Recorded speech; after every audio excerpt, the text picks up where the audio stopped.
Good morning, Dr. Genovesi. Good morning, Keith. How are you? Very good, very good. Well, thank you. Thank you for joining us. We wanted to talk a little bit about your grant here this morning, if that's okay. Yeah, sure. I'm going to hand it off to Eleni of the Cure Starts Now Australia to start us off. Well, good morning, Dr. Genovesi. I am really happy to be part of this presentation, and with that, I'm going to jump straight in. And Keith is going to hold up a check. We would like to award you $100,000 US for your grant that is in and around innovative models of brain microenvironment. We hope that this will form part of a bigger grant that you've been working on and that we have been part of. This comes directly from the Cure Starts Now, US and international. We're very, very proud to be part of your work and to be able to support your work. And with that, I'm going to hand you over to Brooke George from the Cure Starts Now, and she will introduce herself and where she is from. Thank you. Hi, Dr. Genovesi. Congratulations on your grant. I'm Brooke. I have a new chapter here in North Dakota. I started it in honor of my son, Connor. I have a very personal interest in your research, as Connor was diagnosed with medulloblastoma when he was 2, and he relapsed 3 months after treatment. So I'm very invested in your research. Just as a mom, I say thank you for your dedication to this effort, and I look forward to learning about your outcomes. So thank you. Thank you. Thank you for to all of you, Brooke. It's our honor. I'm standing. Sam and Anna are actually presenting in a conference in Melbourne, so they can't be here. The other CIs on the project, actually at a conference to do with this work.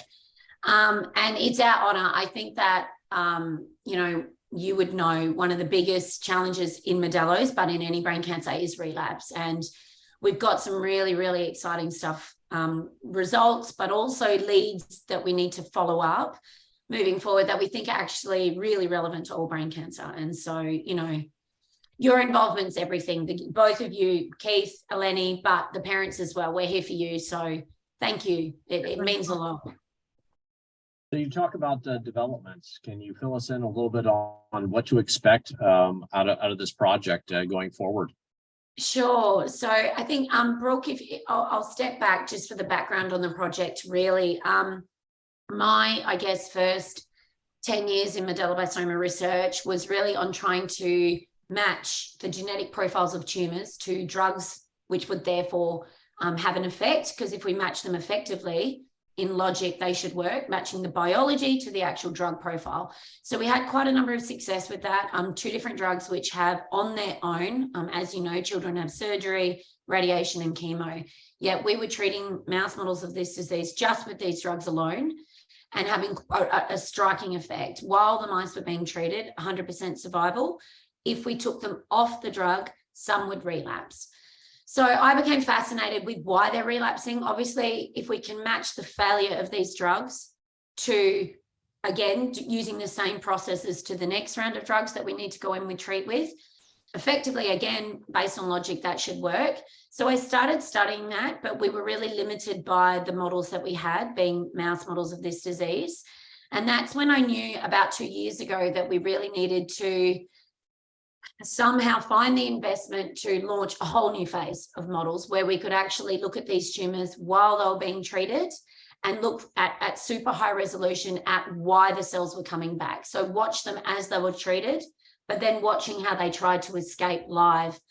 I couldn't do that with the tools that were within the brain cancer team. And I was lucky at the time to be working with 2 incredible scientists, Sam and Anna, who were co-CIs on the project. And they work in completely other fields, vascular biology, so really focused on the brain vasculature and how that goes wrong for stroke and a lot of different diseases. That's Anna's background. And Sam, who was focusing on melanoma that metastasized to the brain. So she was looking at building 3D in vitro models that recapitulated the brain much better than the models that exist out there, which we know are really poor representation of the brain. So that was an idea, and we knew, you know, we both had the hunger for it. We both, you know, wanted to come together and join forces, and we never really found a way. And we got together and we wrote a grant, and at the same time I'd met Keith in the US the year prior, and we thought we'd give it a go, and we were funded. I think, you know, we didn't get funded because of COVID the next year, but we started collecting a lot of data. And now the first year of this funding last year was getting the models to work. Could we grow them? Were we able to use our technologies like the microscopy, the FISH, the live imaging, really to grow these brain tumors? And we've started experimenting with DAPG2 because we think parts of the biology are very important for that disease. And it did. It worked a lot of challenges, but really well. Nothing that we couldn't overcome with just adapting certain things. And now, you know, we've got, you know, a PhD student. We just had an honours student finish. And we've got an amazing RA, and we're kind of at the point now where we can really, we've got 75% of our first paper together.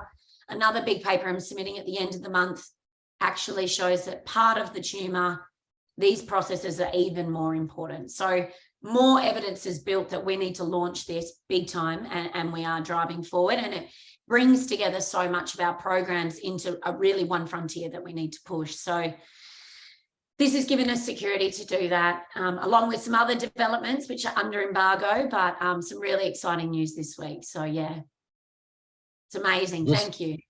And this is such a big project with such a, you know, a very wide-ranging goal in it, but it's something I think that needs to proceed further, and we're glad to be supportive of it. And we are thankful for your efforts and your work in this. Thank you, Keith. Thank you to all of you. Thanks, Eleni. Thanks, Brooke. Thank you so much.